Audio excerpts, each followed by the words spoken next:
Sir Casper, isang mapagpalang araw po sa inyo. Tawagin mo na lamang po ako sa pangalang Damian. Matandang binata at ang buhay ko'y hindi normal na kagaya ng sa inyo. Isinilang ako na ang galaw ko ay limitado lamang. Hindi ako makapamuhay ng mapayapa dahil sa aming lupain na may nakatagong hiwaga. Mahirap ang aking nakagisnan at kailangan kong alagaan ang aming ari-arian.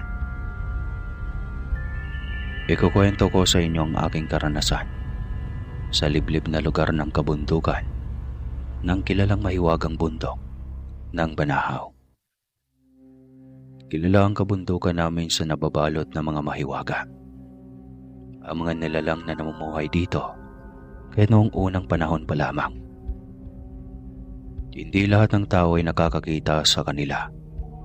Hindi lahat ay pwedeng umiwas at tanging kami lang na aktibo ang ikatlong mga mata ang pwedeng maligtas at makaiwas pag nakita na namin sila. Mula pa noon, marami na ang nadaing dahil ang kanilang niyogan o mga lupain sa ibabawang bahagi ng bundok ay napapabayaan na nila. Dahil na rin sa takot na kanilang nararanasan sa nasabing lugar. Hindi alam ng aking ama ang aking ginagawang pagpapadala ng kwento sa iyo, sir. Anak po ako ng isang manggagamot dito sa probinsya ng Tayabas, Quezon. Andito po lahat ang angka namin at lahat ay manggagamot. Magagaling po silang manghilot at manggamot ng mga pinaglalaruan ng mga elemento. Mula Tayabas hanggang Lukban ang angka ng ama ko. Kilala sa larangan ng panggagamot. At ang side naman ng aking ina, mula sa Mayahay at Lukban, ay takbuhan ng mga nawawalang tao. O bagay man na ang may kagagawan ay mga elemento. Mga taga Maynila at Karatig Bayan po ang malimit na andito sa lugar namin. Pumipila at nagtitiis sa layo ng biyahe. Magamot lang ng tatay ko at mga tiyahin kong may kakayahang gumagamot na mga hindi magamot na mga doktor at hindi na maipaliwanag ng siyensya. Edad 10 pa lang ako noon ay kasama na ako ng aking ama para magpastol ng kabayo at kalabaw sa lugar ng Kalantas.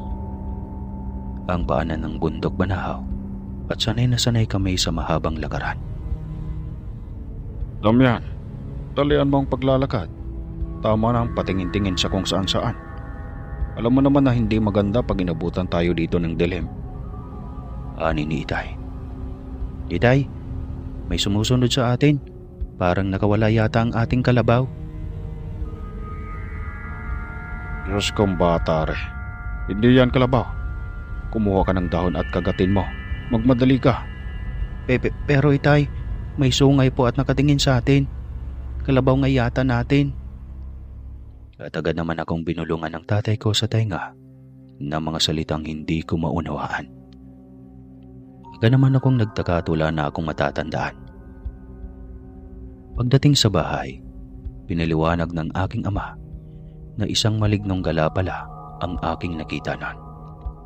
At mula noon sa edad na 10 taong gulang, alam na ng itay ko na bukas ang aking ikatlong mga mata at namana ko sa kanya ang aking kakayahan. Pero nangako ang tatay ko na hanggang sa kanya na lang ang kakayahan naming manggamot. Ayaw na ng tatay ko na maranasan ko rin ang buhay na naranasan niya noong kabataan pa lang siya. Dahil edad 10 din siya noong unang makakita siya ng mga elemento sa aming bukid. At ang aking lolo ang kumabay sa kanya. Kaya kami lang ang nakakatagal ng mga magniyog at gamitin ang aming pag-aaring lupain. Mula sa lolo ko, naipasa na kay Itay ang malawak na lupain at hanggang ngayon, nanatili kaming nag-aani ng mga naitanim naming niyog at ang aming mga hayop ay habang naiipapastol namin sa lugar na iyon. Dahil nga sa aktibo ang aking mga mutya sa katawan, Sir Casper. At kaya namin silang makita, kaya nakakaiwas kami sa kanila. Ang aming mga kakayahan sa katawan ay pamana na rin ng aming mga ninuno. Hanggang sa matutunan na rin ng ama kong manggamot, kagaya ng mga tiyuhin ko at lolo ko. Siguro nga ay bigay sa amin ng lumikha ang aming mga kaalaman, dahil lahat naman ng mga tiyuhin ko, pareha-pareho ang alam. Kaya nga kami lang ang nakakatagal sa lugar ng Kalantas, ang paanan ng bundok Banahaw, dahil may kargada kami sa katawan. Malaking tulong sa amin ang aming kakayahan at mga mutya upang magawa namin ang gusto namin sa aming linang. Nakakaiwas kami sa mga lugar na hindi namin pwedeng puntahan at nakikita ng aming mga mata ang mga masasamang elemento na alam naming mananakit. Oras na mapalapit ang mga ito sa mga ordinaryong tao lamang. Kaya ilan lang ang may lupain sa bahaging iyon ng Kalantas, dahil na rin sa mga nangyayari sa mga nagpapastol na mga hayop. Uuwi lang silang may lagnat at may masasakit sa katawan. At pag hindi kaagad na ipagamot, tiyak ilang taon lang ang itatagal ng katawan nila at mamamatay silang walang makukuhang sakit ang mga doktor. At dahil ayaw ng mga doktor mapapahiya sa pamilya ng binawian ng buhay, dahil nga wala naman silang makitang malalang karamdaman sa katawan ng mga magsasaka, ang kanilang sasabihin sa pamilyang naiiwan ay namatay sa malaking karamdaman. Pero hindi nila alam kung naagapan sana ng mga manggagamot, tiyak walang masasawi. Hanggang sa tumagal na ang panahon at hinayaan na lang ako ng aking ama na matutunan ang aking mga nakikita. Wala naman siya magagawa dahil nasa angkan na namin ang ganong uri ng mutya o talisman na kusang nasasalin sa aming dugo. Oras na tumungtong kami sa tamang edad. Nakakakita na rin ako ng mga anino na nagkukorteng tao. Pero kakaiba ito dahil ito ay may sungay. Nakakakita rin ako sa paligid namin ng mga liwanag na sa aking tingin, ito ay parang ordinaryong tao lamang. Pero habang tumatagal, nabubuo ang mukha nito at may napakahabang buhok na puting-puti at bigla ding nawawala. Normal na sa amin ang mga ganong bagay. Kaya naman kami ay nakakaiwas at napipilitan kaming lumayo kapag walang nangyayaring masama sa buong angkan namin. Anak, basta kung hindi mo pa kayang iyong nakikita, huwag mong pilitin ha. May tamang panahon para hindi ka mabigla. Ganyan din ako noon. At ginabayan ako ng lolo mo. Pero itay, magagamit ko itong kakayahan ko pagka ako'y nagpapastol ng mga hayop natin sa Kalantas. Hayaan mo na po ako. Ang mahalaga, ligtas akong nakakagawi sa niyoga natin at nakakauwing ligtas. Dahil nga doon, hindi na nag-aalala ang inay at itay sa akin. Alam nilang kaya kong makita at maiiwasan ang panganib sa lupain namin. Mahiwaga ang kapaligiran ng kabundukan at hindi lang ang bundok Banahaw ang mahiwaga. Maging ang karatig bundok nito at ang kagubatan ay mahiwaga din. Kung sa tao ay may kanya-kanyang lugar o teritoryo, ang mga mahiwagang nilalang ay gayon din. Kaya alam namin ang mga lugar na dapat iwasan. Maraming pagkakataon na may mga kaedad ako na naiilang sa akin. Lisik daw kasi ang aking mga mata at malikot. Dahil na rin siguro sa marami akong nakikita na hindi naman nila nakikita at kailangan ko iyong iwasan. May mga kalaro naman ako noong kabataan ko na unawa ang aking kalagayan at natanggap na nila kung ano ang ikinikilos ko. Dahil oras na makakita na ako ng kakaiba, kahit pa kami ay naglalaro sa ilog o sa amang lugar, iniiwasan ko na ang aking mga kalaro at pinipilit ko na silang umuwi. Nakasanayan na nila ang ugali kong ganon. Kaya masaya ako dahil kahit papano ay may naging kaibigan ako. At hanggang ngayon sa edad kong ito, mga kumpare ko na sila. At unawang-unawa ang kalagayan ko. Ang aking mga kapatid naman, lalo na ang panganay na babae, ay pamilyado na. At tama ang itay. Pinuputol na niya ang ugnayan namin sa aming mga saling lahi. Kahit pa nasa dugo namin ang isang manggagamot. Kahit pa ang angka namin ay may mga mutya, ayaw na niya na may mangyaring masama pa sa mga kapatid ko. Hindi niya kayang tanggapin sa aming magkakapatid na may mangyari pang masama, lalo na't mga babae ito. Kahit pa kaming apat ay lahat ay bukas ang ikatlong mga mata at nakakakita ng kung ano-ano, sinasabi ng aming ama at ina na baliwalain ito kung gusto naming mamuhay ng normal. Pero ang itay, napilitang turuan ako ng ilang panlaban sa mga nilalang na hindi nakikita ng mga ordinaryong tao. Dahil na rin ako lang ang kanyang maaasahan sa aming lupain. Kaya naman hanggang sa panggagamot na lang sa bahay ang ginawa ng aking ama't ina. At ako na lang ang kumikilo sa aming mga lupain. Gamit ang aking kaalaman. Buwan na naman bago pa magkaroon ng bunga ang aming mga niyog. Kaya nakakapagpahinga ako at nakapag-aral ako ng ayos. Nakapagtapos ako ng agricultural sa bayan ng Pagbilao, Quezon. Dahil iyon ang gusto ng aking ama at kailangan kong tuparin iyon. Gusto ko rin naman iyon upang mapag-aralan ko pa ang mga pagtatanim sa aming malalawak na lupain na namana ng ama namin. At may pagpatuloy ko ang nasimulan ng aking ama. Ang isang karanasan nga na hindi ko malilimutan. Noong edad 20 anyos ako. Ang itay ay matanda na rin noon. At hindi na niya kailangan pang magpastol ng mga hayop. Dahil ako'y sulong lalaki. At ako nga ang kumikilos ng lahat. Alam naman ng itay na kaya ko na.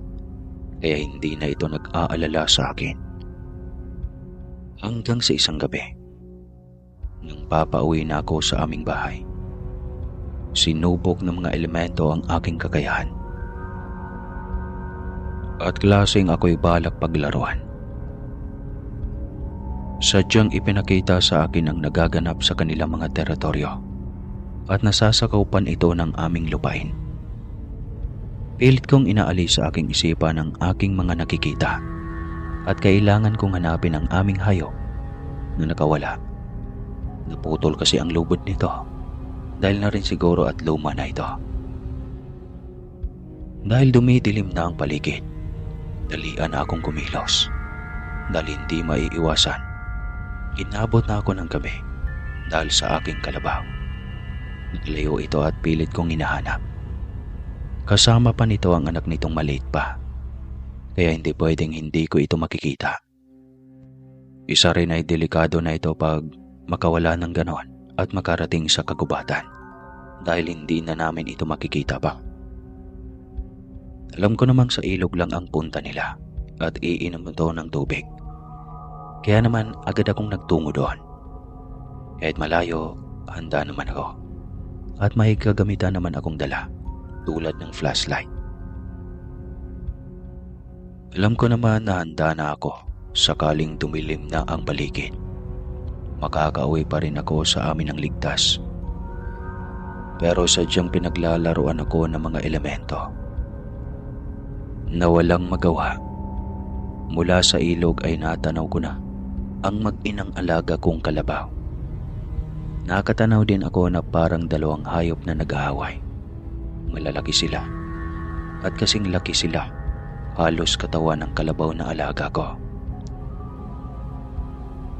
Ang atungal nila ay walang pinagkaiba sa mga hayop sa gubat at hindi ko rin maipaliwanag kung bakit parang nauunawaan ko ang kanilang mga ungol at salita. Dahil na rin siguro iyon sa dugong nananalaytay sa akin. Kitang-kita ko ang sinasabi ng tatay ko na malignong gala. Ang kulay brown ang katawan at may sungay na parang sa kalabaw. Malaki ang katawan nito at ang mukha nito ay parang isang hayop. Nalisik na lisik ang mga mata. May pangil din ito at hindi ko maipaliwanag ang anyo. Habang ang isa naman ay anyong kabayo na may mga paang kagaya ng isang uri ng malaking kabayo. Ang katawan nito ay anyo namang parang isang ordinaryong tao lamang. Mabalahibo. Napakataas nila.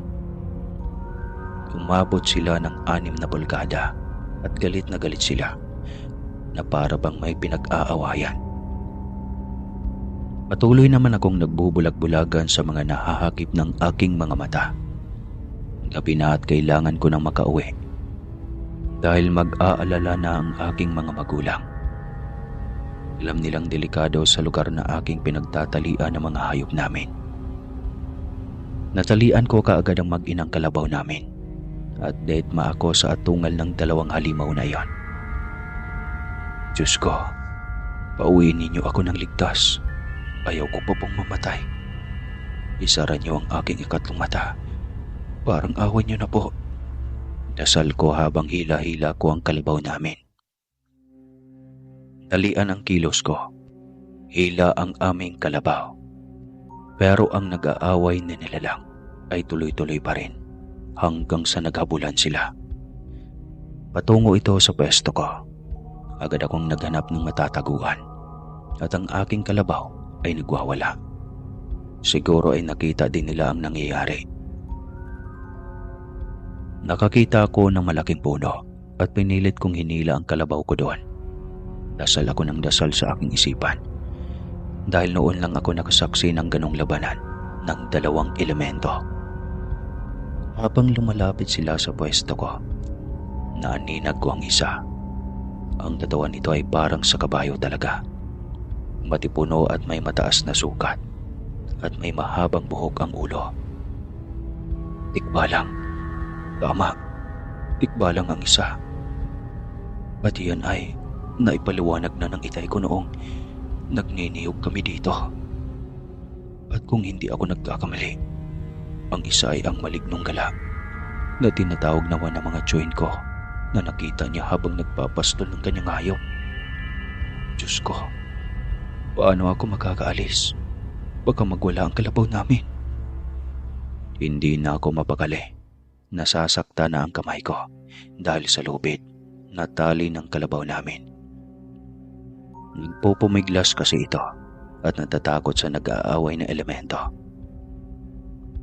Maya-maya lang, nakarinig ako ng mga yabag na parang may mga nagtatakbuhang napakaraming hayop.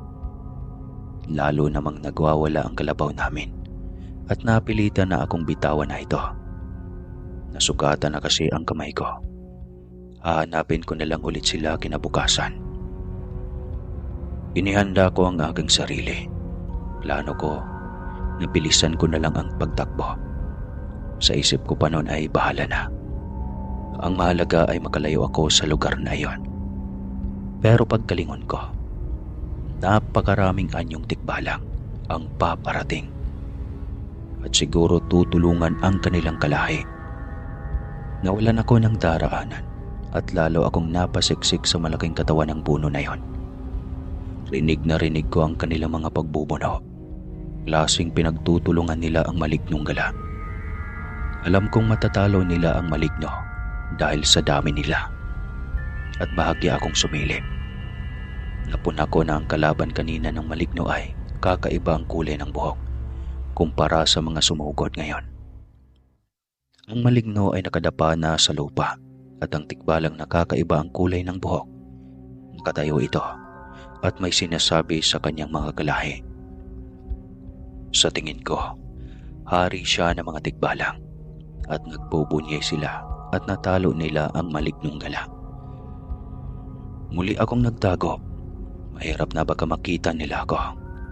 Pwede nila akong saktan, lalo't mahahalata na nakikita ko sila.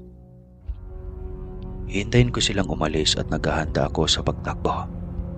Nakita kong mabilis silang nagtatatakbo at naglaho sa kagubatan. Napakahiwaga ng aking nasaksihan at hindi ko iyon malilimutan. Pagkatapos noon, kumaripas na nga ako ng takbo. Bahala na kung ano pa ang matapakan ko. May liwanag na ang buwan noon. Kahit hindi pa kabilugan, kaya aninag ko pa ang daan. May baba ang daan kaya madali akong nakalayo at halos madapa-dapa na ako. Tanaw ko sa ibaba ng bundok ang mga flashlight. Klaseng hinahanap na ako ng Itay at mga tsuhin ko. Damian! Asan ka? Sigaw ni Itay at agad naman akong tumugon. Anong nangyayari sa'yo? Alauna na naman daling araw. Nag-aalala na kami sa'yo, anak. Tara na, Itay. Umuwi na tayo. Doon ko na lang sabay ipapaliwanag, Tay. Habang nasa daan ako, hindi ako makapaniwala na ganun pala ako katagal nawawala. Mahiwaga talaga ang lupain namin. Pagdating sa bahay, kaagad kong kinausap ng Itay. Palihim kami nag-uusap sa kusina. Dahil ayaw bigyan ng Itay ng isipin ang inay namin. Alam ng Itay na may nangyari sa akin sa bundok sa ilang oras na ako'y nawala. Itay, naipit ako sa lugar kung saan naglalaban ang tikbalang at malignong gala. Muntik na ako, Itay. Kung hindi gumana ang aking ikatlong mata, baka patay na ako ngayon. Pero huwag kang mag-alala. Napag-aralan ko na po ang aking kakayahan. Huwag ka na pong mag-alala sa akin, Tay. Pero anak, may ilang kamag-anak na natin ang napahamak na sa lugar na iyon. Kagaya natin, may talisman din sila sa katawan, pero hindi agad sila nakapaghanda. Kaya sa susunod, kung makakawala ulit ang ating mga alagang hayop, ipagpabukas mo na lang. Lalo na kapag lumampas na ng 5:00 ng hapon. Huwag ka nang hahamak, anak, mapanganib. Kinabukasan naman, kasama ang Itay at dalawa niyang kaanak, tinulungan nila kaming hanapin ang aming mag-inang kalabaw. At sa ilang oras naming paghahanap, natagpuan namin ang mag-inang kalabaw sa tabi ng ilog. Alerto kaming lahat at ang Itay. Alam kong may nakikita, kaya bulong ng bulong ito ng orasyon. Pinulong ni Itay sa akin ang napakaraming malignong gala sa paligid. At dahil sa orasyon ng Itay, hindi na sila lumapit sa amin. Iginagalang nila ang mga taong may kargada sa katawan. At mula nga noon, naging aral na sa akin ang lahat. Kailangan kong tanggapin na mapanganib para sa tao ang lugar na iyon. Mabuti na lang at nasa lupain namin ang mahiwagang lugar at nagawan namin ang Itay ng bakuran. Katulong ang ilan naming kaanak. Mula 8:00 ng umaga hanggang 2:00 ng hapon ay tumigil na kami. Delikado na. Nakakaamoy na kami ng mabahong amoy. Alam naming nagkalat na ang tikbalang sa paligid. Sir Casper, napakahirap ng kalagayan namin. Yan ang totoo. Lalo na't may mga taong hindi naniniwala sa mga nilalang na mahiwaga na naninirahan sa bundok Banahaw. Iniisip ko na lang, paano kung ang mga simpleng tao lamang ang mapadpad sa lugar na ito? Ano ang magiging pananggan nila sa mga nilalang na may sariling mundo? Kagaya ng mga taong may nag-aaway sa hatian ng lupa at ganon din sila. Nag-aaway sila sa teritoryo. At kung sinong mas malakas, mapapa sa kanila ang lugar na iyon. Ang napuna ko lang, ang kanilang paboritong lugar ay mapuno at may kawayanan at tabi ng buhay na ilog. Yan ang dapat iwasan ng mga tao.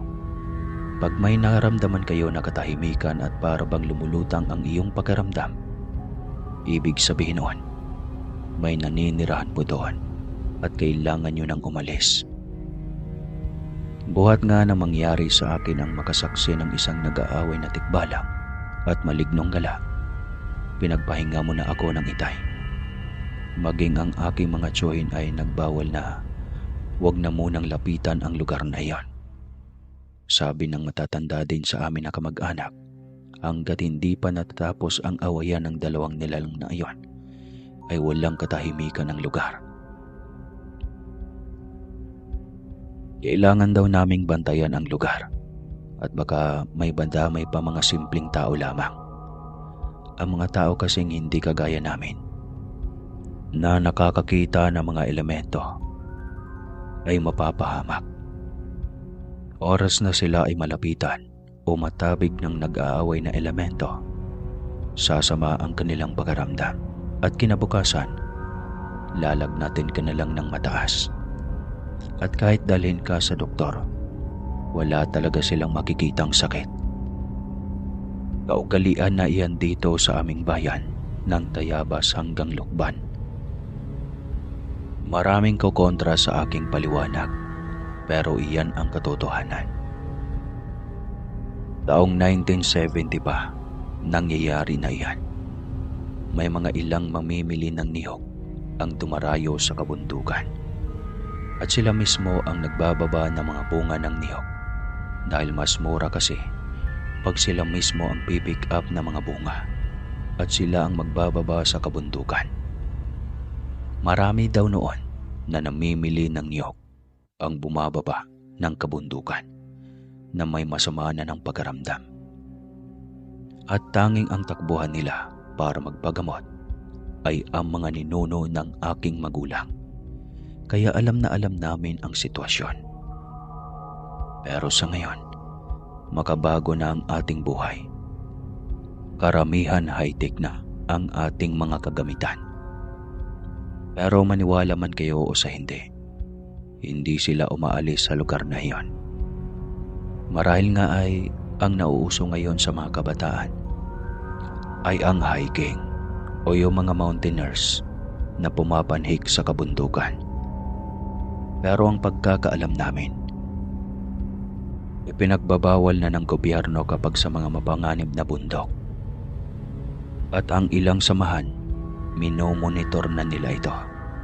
Dahil na rin sa katabing bundok ng Banahaw, ang Devil's Mountain na tinatawag nila.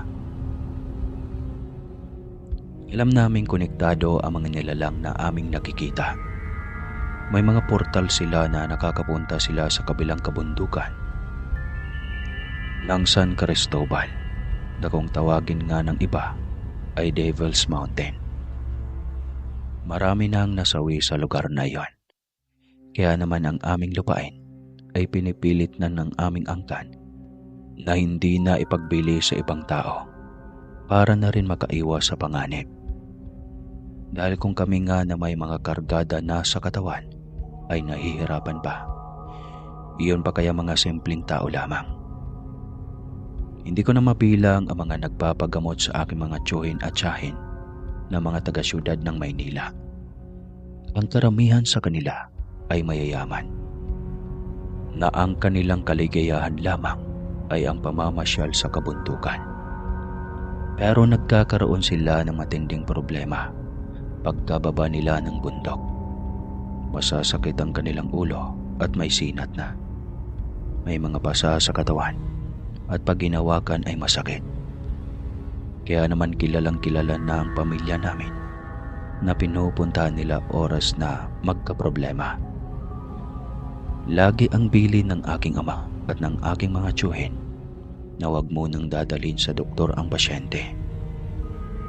Dahil oras na maturukan na ito ng mga gamot at napainom na ng matataas na dosage ng gamot, hindi natatalab ang aming kaalaman sa panggagamot.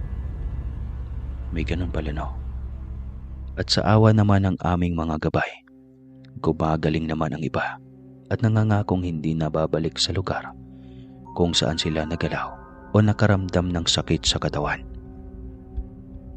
Hanggang sa isang pagkakataon noon, buwan ng Mayo noon, ayaw man namin pero kailangan naming magkawit muli ng niyog. Nasasayang kasi ang ibang bunga, oras na matuyo na ito sa taas ng puno. At pag nahulog na ito sa lupa, ang iba nito ay nabubulok. o magkakaroon ng buwa at tutubo ulit. Nangihinayang naman ang aking itay kapag ganon, kaya wala kaming magagawa kundi kuhanin ang mga bunga nito. Ang ilang tiyuhin ko naman ay nagkokopera mismo sa kabundukan.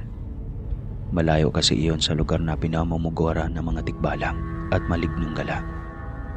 Pero kami ng itay, kailangan naming ibaba ang mga niyog at hindi kami pwedeng magkopera sa taas ng bundok. Dati daw ang mga lolo at lola ko, inaabot ng 3 araw sa pagkakaingin at pagkokopera ng niyog. Niluluto kasi nila ito bago ipagbili at mas mahal daw ito. Pero nang sila ay bulabugin ng malignong gala, sinira daw ng mga ito ang kanilang tapahan o lutuan ng niyog. Maging ang ilang kagamitan nila na ginagamit sa pagkokopera ay nasira na rin. At pag sila'y napapaidlip dahil sa pagod, nananaginip sila ng masama. Sinasakal daw sila ng mga anyong halimaw na may sungay na may nakakatakot na mga mapupulang mga mata at napakababaho daw ng amoy. Kaya buhat noon, hinding-hindi na muli inulit ng pamilya ko ang magkopera sa kabundukan.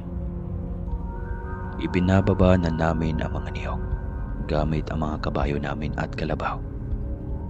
Isinasakay namin ito upang maibaba sa bundok.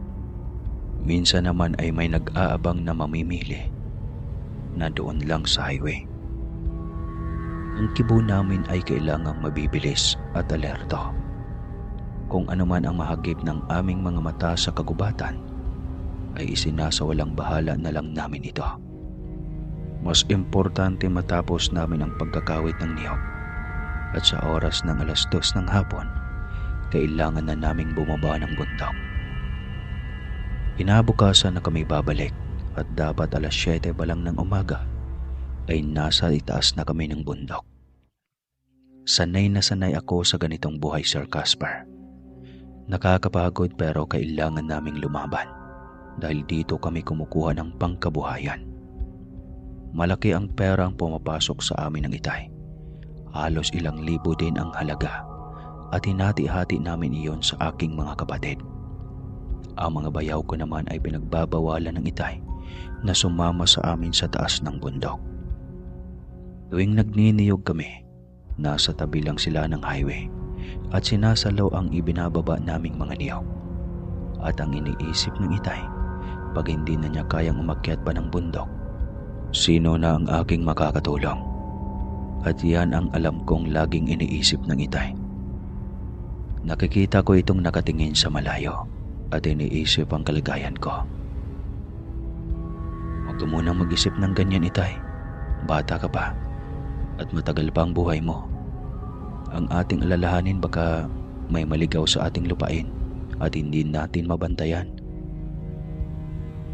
At para namang ang sinabi ko sa itay ay nagkatotoo nga.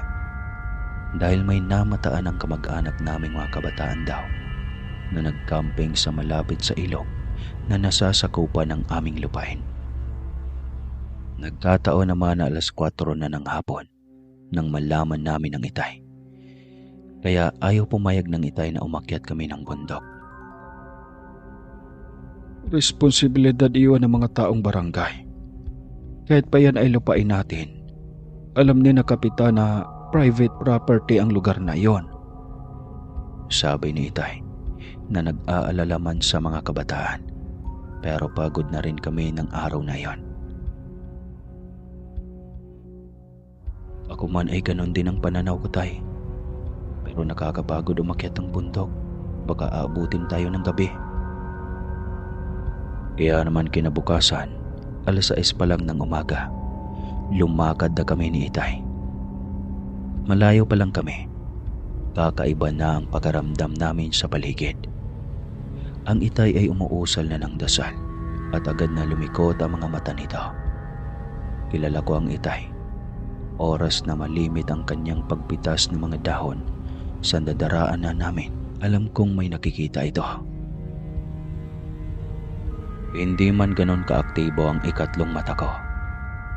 Mas malakas ang kakayahan ng mata ng ama ko at siya ang ginagawa kong gabay.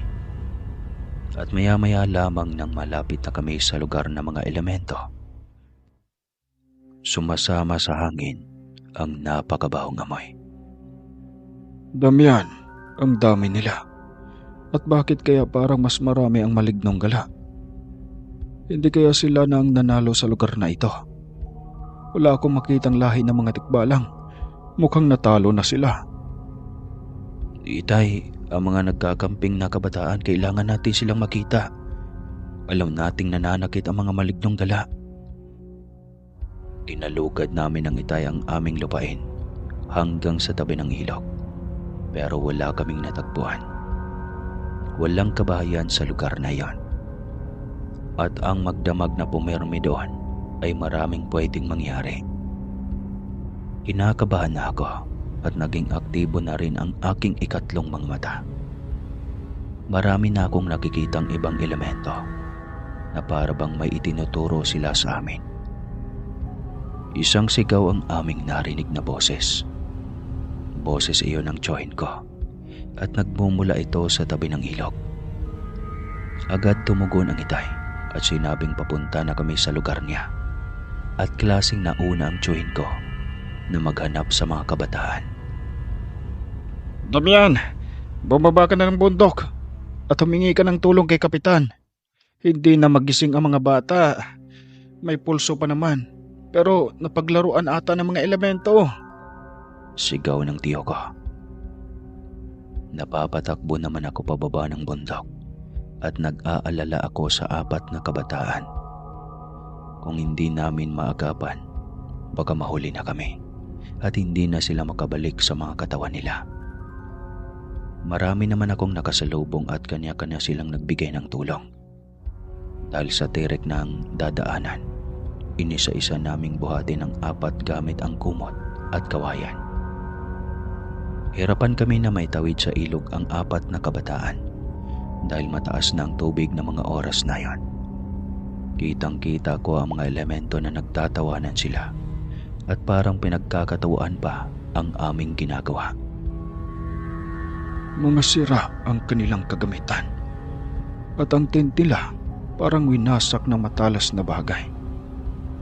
Masama ang kutob ko na kagagawan ito ng malignong gala. Bulong ng Itay. Baka mga alimos o hayop gubat ang may kagagawan. Wika ng mga kabarangay namin at hinayaan na lang namin kung iyon ang gusto niyang paniwalaan. Ilang oras din bago namin na ibaba isa-isa ang 4 na kabataan. Edad 20 pa lamang sa aking palagay. At ang 2 ay inaapoy na ng lagnat. At dahil ang bahay ng Choco ang mas malapit at malawak ang kanyang balkonahe, doon muna namin dinala ang mga ito. Kayo na po muna ang bahala, Kaistong. Alam kong alam niyo ang ibig kong sabihin. Pag hindi pa rin sila magising, tsaka natin itatakbo sa ospital. Nakahanda na ang sasakyan ng ating barangay. Nasa tabi na ng highway. Saad ni Kapitan. Alam ni Kapitan na kaya ng tiyo at Itay ang gagawin. Kaya lumayo muna ang lahat at naghintay.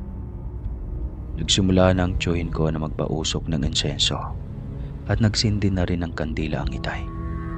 Halata sa katawan ng 4 na kabataan na pagod na sila. Gumagalaw bahagya ang kanilang mga paa at kamay. Sa ganoong pagkakataon, kalimitan sila ay binabangungot at pinaglalaruan sila ng mga elemento. Takbo sila ng takbo sa kanilang panaginip sa napakadilim na lugar. At ang 2 nilalagnat ay napalayo ito sa kanilang kasamahan. At kung hindi agad mahihila ng Itay, mamamatay ito dahil malayo na ang kanilang kinalalagyan. Damian, ang kandila. Huwag mong hayaang mamamatay. Lagi mo itong sisindihan. Bili ng tsuhin ko. Dumating na rin ang mga tiyahin ko at kailangan kasing madami sila. Napakadilim ng lugar ng mga elemento. Nasa ilalim ito ng lupa at ang kanilang kakayahan ay nakakatakot.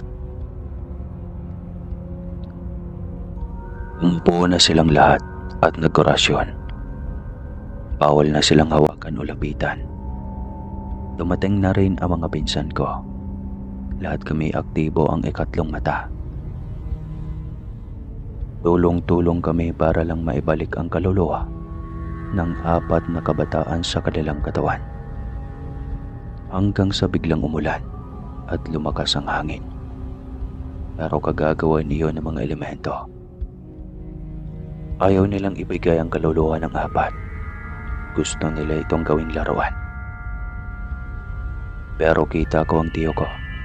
Siya ang may malakas na talisman sa lahat.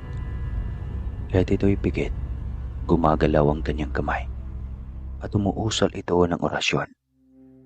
Hindi nila makakaya ang gabay ng tiyuhin ko. Kaya niyang pumatay ng mga elemento. Ang kandila namang binabantayan ko, ang liwanag nito ang gumagabay sa mga itay. At pag namatay ito, didilim sa kanilang daraanan. Kita ko sa di kalayuan, may mga malignong gala na nakatanaw. Alam kong gusto nilang lumapit para gawa ng masama si Tiyo. Pero sa dami naming magpipinsan, hirapan silang makalapit. At heto na ang aming hinihintay na oras. Sumipol ang Tiyo at itay.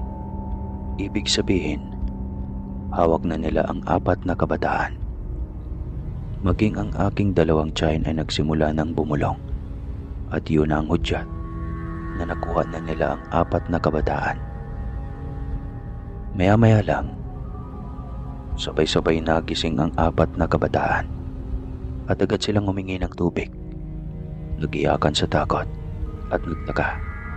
Bakit sila nakarating sa bahay ng tiyuhin ko? Titigas sa mga ulo nyo.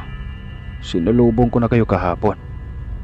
Pero tinawanan nyo pa ako at hindi nyo ako pinansin.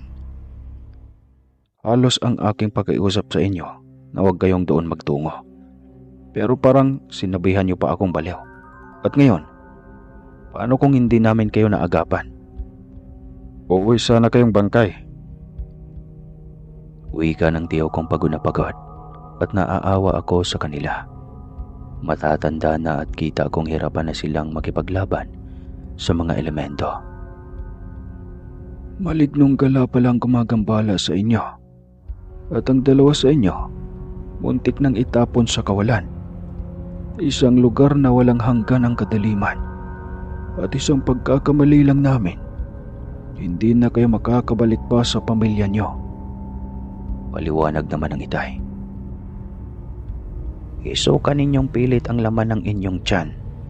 Nasubuan kayo ng mga malignong gala ng kanilang dumi o lupa mula sa kanilang mundo. Pag hindi nyo iyan ay suka, ilang araw lang, manghihina kayo at magkakasakit. Ay hindi madiditik ng mga doktor kung ano ang sakit nyo hanggang mamatay na kayo. Wika pa ng tiyahin ko. Dalian naman ang 4 na nagtatatakbo sa labas ng bahay.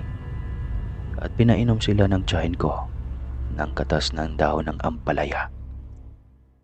Kitang-kita ko ang maitim na laway na kanilang isinisuka. Mula sa kinatatuyuan ng mga malignong gala, habang tanaw ko sila, isa-isa silang naglalaho at tanggap na nilang hindi nila kaya ang angka namin. Pinakain ng tiyahin ko ang 4 at gutom na gutom ang mga ito. Natuwa naman si Kapitan at gumagawa na ito ng paraan para makatawag sa mga pulis at nang maihatid na sa San Pablo, Laguna ang 4 na kabataan.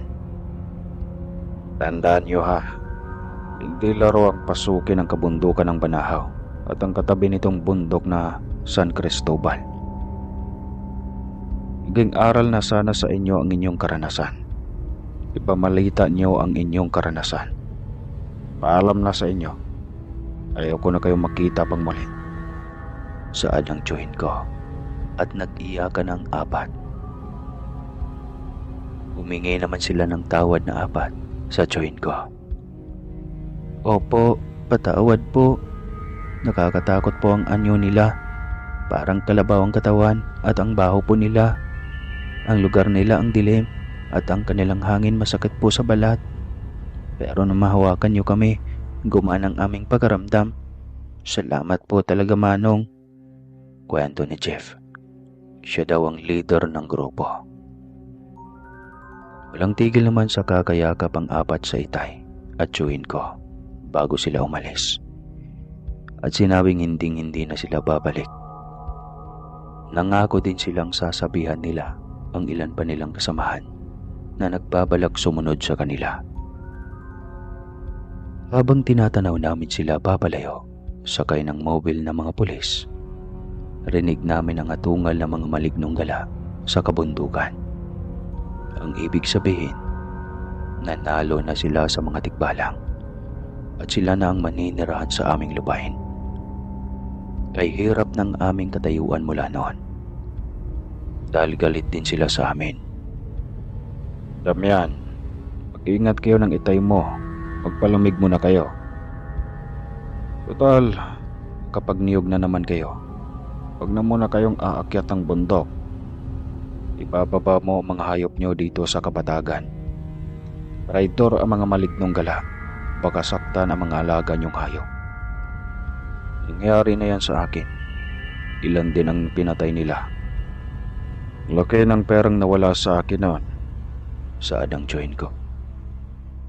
Naunawaan naman namin ni Itay ang ibig sabihin ng tiyuhin ko. Dahil hindi kami kayang lapitan ng mga elemento. Gaganti ang mga ito sa ibang pamamaraan. Makaraan ng halos isang buwan. Dumating sa bahay namin ang tiyuhin ko at pinsan. May buhat-buhat silang 2 sakong bigas at dilata at ilan pang personal na kagamitan. Damian, pinalikan tayo ng pamilya ng 4 na kabataan. Nagpasalamat sila at ayos na ang lagay ng 4. At lahat pala sila inilagnat ng halos 1 linggo. At sinabi daw ni Jeff, yung leader ng grupo, ayaw nilang padala sa ospital at nagtitiwala sila sa atin. At nawala nga ang lagnat at ayos na daw sila sa ngayon. At ang pamilya nila, dahil sa takot sa lugar natin, pinadala sa mga pulis itong regalo daw sa atin. Bilang pasasalamat at may donasyon din sila kay Kapitan. Saad ng tiyo ko at masaya kami dahil nakatulong na naman kami. Marahil nga ay ganito na ang buhay namin at nakasanayan na namin ang ganitong realidad. May nagtataka paano nagagawa ng aming angkan ang ganitong pakikipaglaban sa mga elemento. Dahil konti naman ang ibinibigay na impormasyon ng Itay sa akin, ay masaya na ako. Basta ang aking kaalaman ay pag-iibayuhan ko pa na mapalakas ito. Ilang buwan din kaming hindi nakapagniyok o kopra sa itaas ng bundok. Talagang binabantayan kami ng tiyo ko dahil mas alam niya na agresibo pa ang mga malignong gala sa lugar na pag-aari namin. Sa magkakapatid kasi, ang namana ng Itay na lupain ang may pinakamaraming elemento. At doon nga nalaman namin na nananalo na ang malignong gala kumpara sa mga tikbalang. Sa palagay namin, ang mga tikbalang ay nasa kabilang kabundukan, doon sa may San Cristobal. Mas pinili siguro ng tikbalang na wag nang ipilit ang gusto nila dahil marami nga ang nadadamay. Palagay ko ay ang mga lahi ng tikbalang ay marami ding nagbuwis ang buhay bago makuha ang lugar ng mga malignong gala. Hindi namin malaman kung ano ang ikinagusto ng mga malignong gala sa lupain namin. Para kasi sa amin, isang simpleng lupain lang iyon na may mayayabong na kawayan at may mga malalaking puno. Pero naisip ng Itay at tiyo ko na makikipagsapalaran kami. Pinalak ng Itay na ipatroso na ang mga malalaking puno at kumuha kami ng permit sa DENR. Umabot din ng halos 1 taon ang pag-uusap ng magkakapatid at magkakamag-anak ni Itay. Alam kasi nila na delikado ang gagawin nila at meron din namang mga magtutroso na hindi naniniwala sa mga elemento. At yun ang hinahanap namin. Matatapang sila at sila ay sanay sa kabundukan ng Banahaw at sa iba pang kabundukan na pinapaniwala ang mahiwaga. Alam naming kakayanin nila kahit hindi nila nakikita ang mga ganong maligno. At doon namin masusubukan kung ano nga ba ang magagawa nila. Nabalitaan kasi ng tiyo ng isang grupo ng magtutroso na taga Dolores, Quezon ay matatapang daw di umano. At balita pa namin, sila lang ang mga nagpuputol ng mga puno na binibigyan ng permit ng DENR. Kami naman ng Itay, walang ibang rason na sinabi sa DENR. Bastang sinabi lamang namin, kailangan naming putulin ang iilang puno para mapalitan ng iba pang mas mapapakinabangang puno. Dahil sa lugar na iyon, ay hindi naman masasabing kalbo na ang kagubatan dahil naalagaan nga namin. Sa kabutihang palad, pumayag ang DENR na bawasan lang daw namin ang ilang pag-aari naming puno. At doon nga ang aming target, ang lugar na kinakatakutan ng lahat. At doon namin titignan ang katapangan ng mga malignong gala laban sa matatapang na magtutroso na taga Dolores, Quezon. Agad naman kinontak ng hepe ng DENR ang kontak nilang magtutroso na si Mang Dani. Sinabi ni Mang Dani na huwag na kaming makialam at tinatawanan lamang niya ang aming mga sinasabi tungkol sa lugar. Naunawaan naman iyon ng aking tiyo at sinabi ng tiyo ko na kilala niya si Mang Dani. Talagang hindi ito naniniwala sa ganong pamahiin o mga sabi-sabi tungkol sa mga elemento. Ang lahat daw ng kabundukan sa buong Pilipinas ay narating na ng grupo ni Mang Dani. Kaya wala na daw kaming kailangan pang ipaliwanag sa kanya. Kilala din kasi ang bayan ng Dolores, Quezon sa mga matatanda sa una na marunong at kayang lumaban din sa mga elemento na hindi nakikita ng mga tao.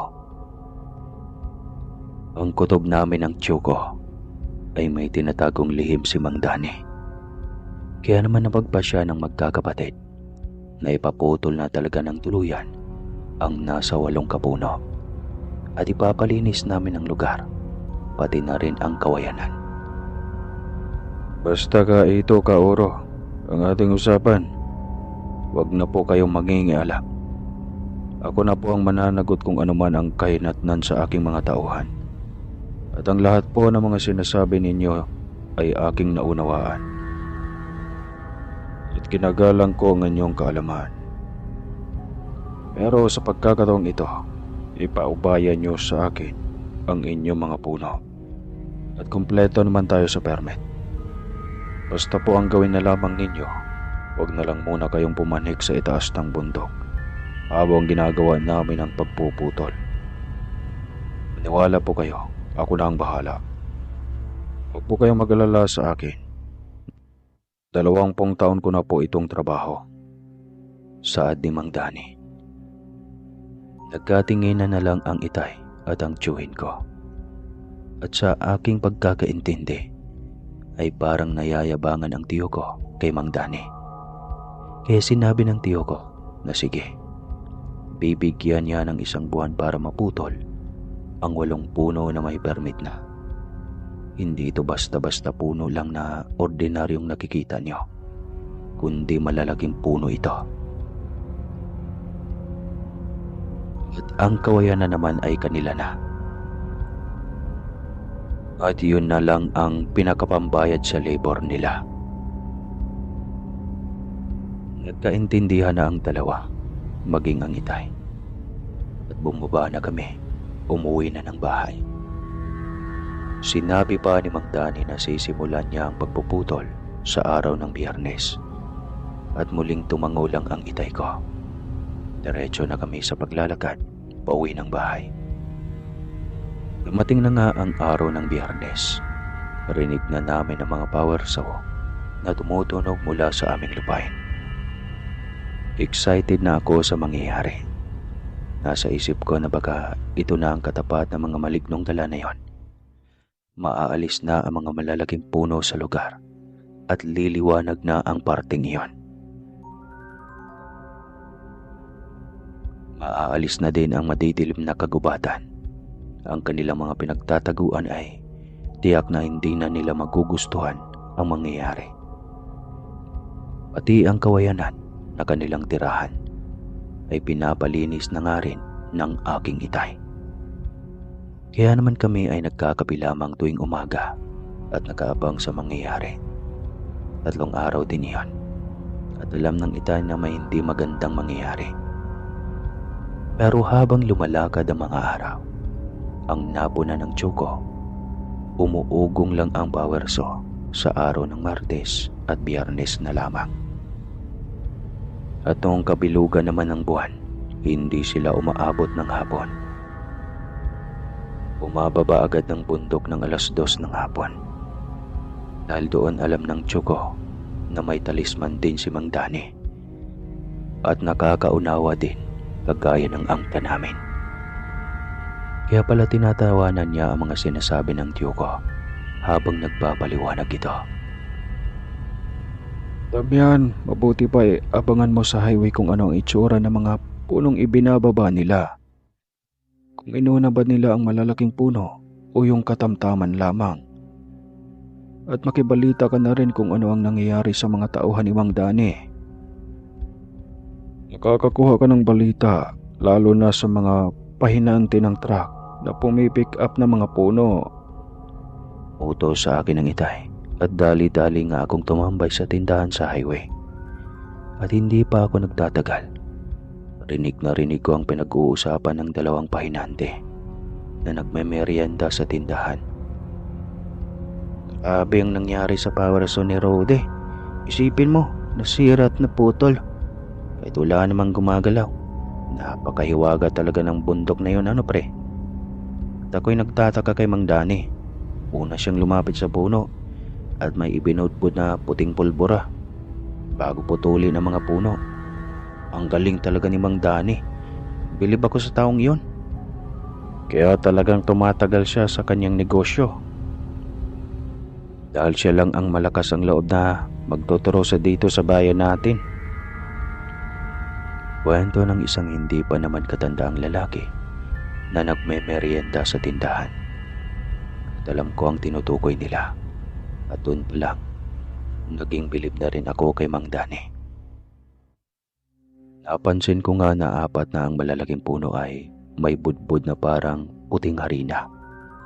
Napapaisip ako, ano na kaya ang nangyayari sa mga malignong gala? Mabuti na lang at walang kabahayan sa itaas ng bundok. Dahil tiyak nagaganti at mananakit ang mga malignong gala. At iba pang nakatirang elemento doon. Sa 15 araw ng pagpuputol, pagkaramdam namin, kumukunti na ang tauhan ni Mang Dani. At isang umaga nga, tumayo ang tiyuko sa bahay namin at nagkukwento ito.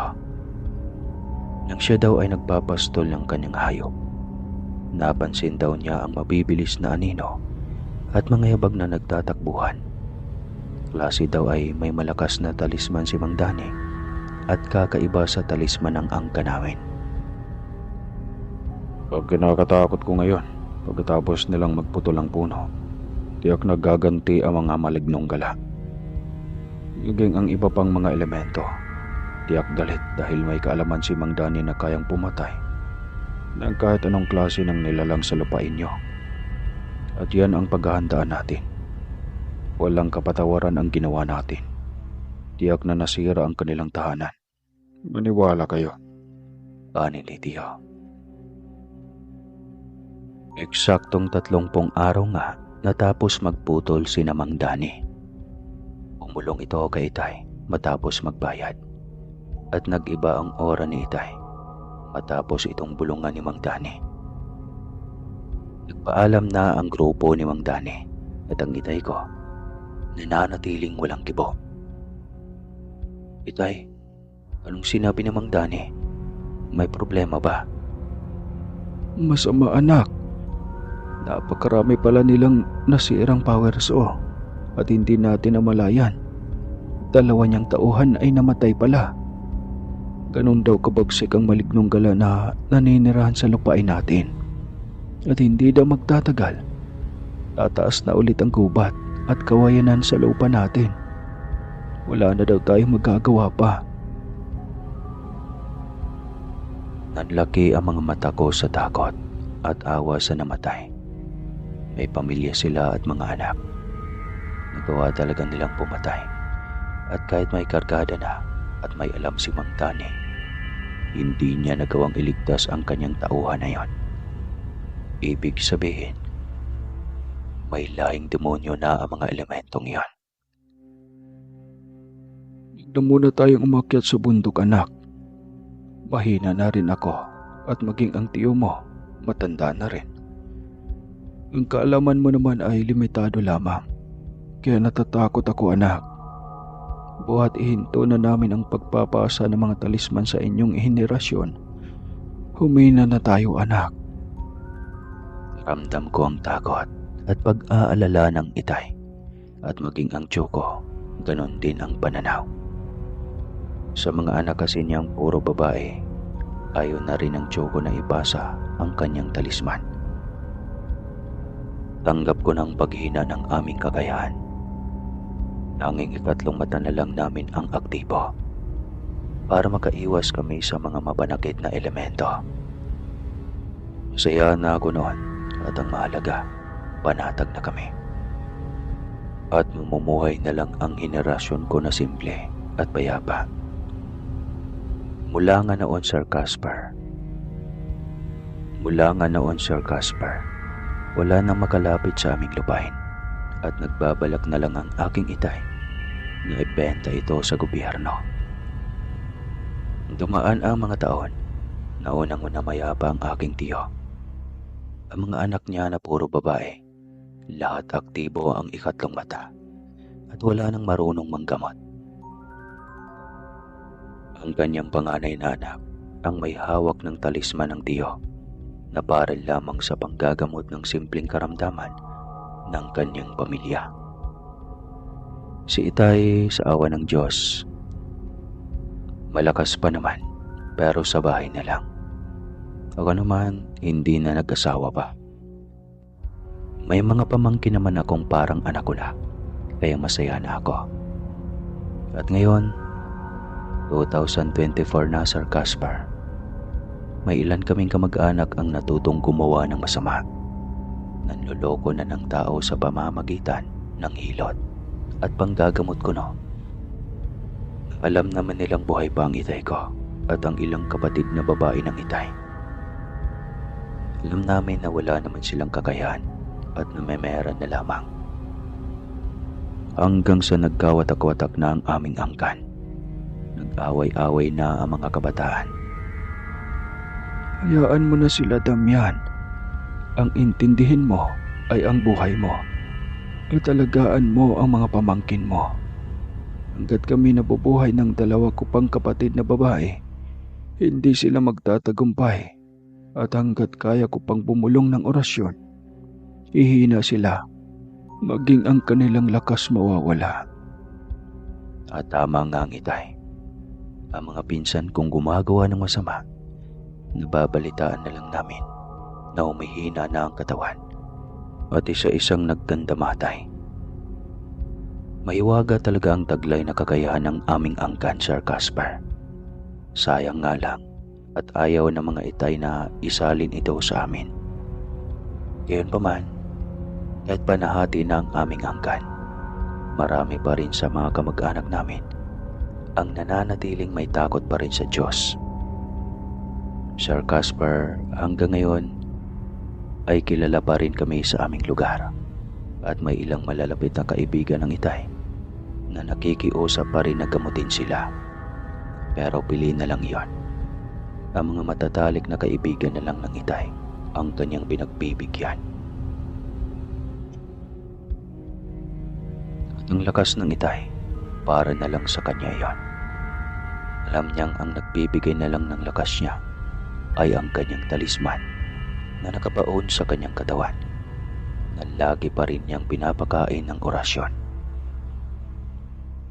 Hindi naman makalapit kay Itay at humingi ng tulong ang ilan naming kamag-anak na niligaw ng landas. Natatakot sila sa Itay. Kaya kasi ng Itay na bawiin ang kakayahan ng kanilang ikatlong mata. At ang mga tiyahin ko naman ay galit at naiwas sa kanila ang aming mga kamag-anak na nanggagamot ko na. Wala namang napapagaling sa kanilang mga pasyente. Nito lamang Sir Casper, nagsisimula ng managinip ang Itay. Nagsasalita ito habang tulog at alam kong kausap niya ang kanyang mga gabay at inihahabilin na niya ang kanyang mga talisman sa katawan. Kagaya ng tiyuhin ko matapos ang ilang kabilugan ng buwan na naginip ito at umalaghap at hindi na ito nagising pa. Tinggap ko na iyon, maging ang inay kong matanda na rin. Ang aking mga kapatid ay lumuluhan ng lihim dahil alam namin at nararamdaman naming malapit nang mawala ang Itay. Kaya lang hindi kami Diyos. At alam naming may hangganan ang lahat. At nito ngang kabilugan ng buwan, isang bulong ang gumising sa akin. Nasa tabi ko ang Itay. Nakangiti, masaya ito, at parang bumata ang mukha. May itinuturo ito sa kanyang cabinet at bigla itong bumulong sa akin ng salitang hindi ko maunawaan. Paalam anak, lumaban ka pa rin ha. Alagaan mo at ipagtanggol mo ang iyong pamilya. At biglang naglaho ang Itay sa tabi ko. Napatakbo ako patungo sa kanyang kwarto at tama ang inala ko. Wala na ang Itay ko at muli sa aking pag-iyak. Bigla muling may bumulong sa akin at nasa tabi ko naman ang tiyuhin ko. Halos mapasiksik ako sa aming dingding. Hindi ko alam kung ano ba ang nangyayari at ang bulong ng tiyo masakit sa tenga ko at parang masusuka ako. Salitang Latin na may halong sinaunang salitang Tagalog na napakalalim ng kahulugan ang ibinubulong ni Tiyo at agad din itong naglaho sa tabi ko. Nakaramdam ako ng matinding antok at yun na lang ang natatandaan ko. Damian, gising. Patay na ang Itay mo. Bakit dyan ka natulog sa sahig? Sunduin mo ang tiyahin mo at ibang mga kamag-anak natin. May gagawin pa sila bago natin dalhin sa morgue ang Itay mo. Uwi ka ng inay. Bumangon ako na parang napakagaan ng aking pagkaramdam at nauunawaan kong panaginip lang pala ang nangyari kagabi. Niyakap ko ang Itay sa huling pagkakataon at alam namin na nakakarinig pa ito hanggang hindi pa nag-uurasyon ng kanyang dalawang kapatid.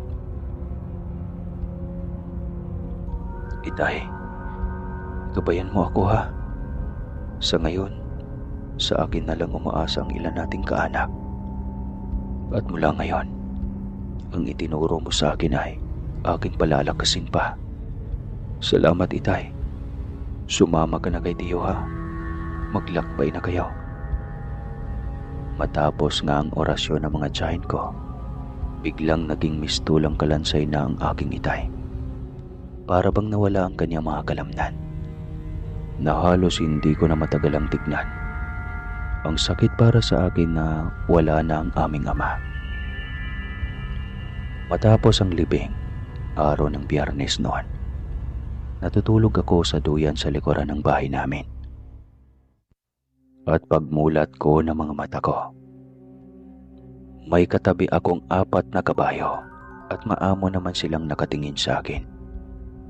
Pinagtatakan ko, nauunawaan ko ang kanilang halinghing at bumangon ako na parang nakalutang ang aking mga paa. Dahan-dahan kong nauunawaan na hindi sila basta kabayo lamang. Mga tikba lang sila at sinasabi na sila na ang nakatira sa dati naming lupain at payapa na daw ang barangay namin. Nabawi na daw nila sa Malignong Gala ang lugar at huwag na daw akong mag-alala. Hindi ko alam ang aking nararamdaman. Bakit ko sila nakakausap? At sumasagot ako ng salitang noon ko lang din narinig. Sinabi ko rin sa kanila, "Salamat mga kaibigan ko." At umalis na sila. Umatakbong kay Bibilis. Napaupo ako at pinagpawisan. May nararamdaman akong kakaiba sa aking katawan. Agad akong pumasok ng bahay at binuksan ang cabinet ng itay. Nakita ko ang lumang kahon na kahoy. At andoon lahat ng libreto ng itay at iyo. At may iniwang sulat ang itay na ikinagulat ko.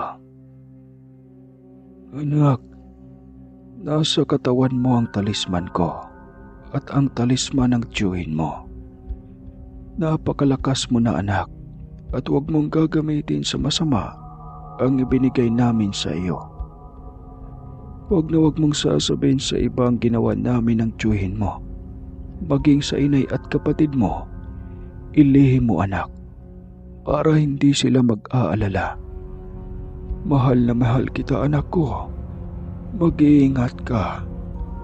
Kaibigan nga pala natin ang hari ng mga tikbalang at nasa katawan mo ang isa sa kanilang talisman. Napahagulgol na lang ako sa pag-iyak, Sir Casper. At hanggang ngayon, hindi ako makapaniwala. Kaya pala ang gaan ng aking pagkaramdam at ang bilis kong kikilos kagaya ng tiyuhin ko. Sir Casper, masaya na ako ngayong kasama ko ang mga pamangkin ko. Hinati na ng inay ang mga lupain at may kanya-kanya na kami. Ang lupain naman ako, andun lahat ang mga kaibigan kong elemento at ako't lumapit sa akin ang lahi ng mga Malignong Gala. Alam nilang kayang-kaya ko na silang labanan at hindi ko rin nailihim ang aking kakayahan. Ninahalata na ito ng ilan naming kamag-anak. Wala na silang magagawa at iginalang naman nila ako at ang pasya ng itay at tiyuhin ko. Nanggagamot na rin ako ngayon at nakakarating na sa iba't ibang panig ng Pilipinas. Salamat Sir Casper at sana ay maraming makinig sa aking kwento at karanasan.